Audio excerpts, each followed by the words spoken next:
আপনার কি মনে হচ্ছে আপনার ইউটেরাসে কোনো সমস্যা আছে কি না? আপনার কিছু কি কোনো লক্ষণ আছে কি না? দেখুন, ইউটেরাসে যদি সমস্যা হয়, অর্থাৎ অ্যানাটমিক্যাল কোনো ডিফেক্ট যদি থাকে, তাহলে কয়েকটা প্রবলেম হবে। ফার্স্ট যে প্রবলেমটা হবে সেটা হলো আপনার পিরিয়ডের ইরেগুলারিটি। পিরিয়ডের ইরেগুলারিটি, যেটাকে আমরা বলি অ্যাবনর্মাল ইউটেরাইন ব্লিডিং।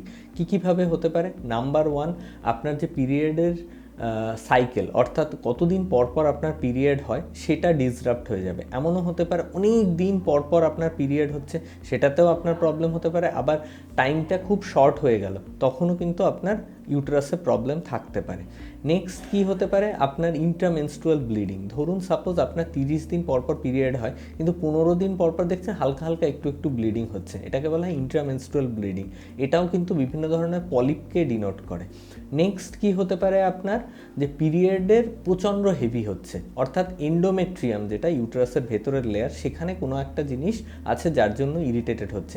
এটা এন্ডোমেট্রিয়াল হাইপারপ্লেশিয়া হতে পারে, ফাইব্রয়েড হতে পারে, বা অন্য কিছু অ্যাডিনোমায়োসিস, এই টাইপের যদি কোনো প্রবলেম থাকে, তখন কিন্তু আপনার হেভি মেনস্ট্রুয়াল ব্লিডিং, মানে বেশি ব্লিডিং হচ্ছে আগের থেকে, সেটা কিন্তু আপনার হতে পারে।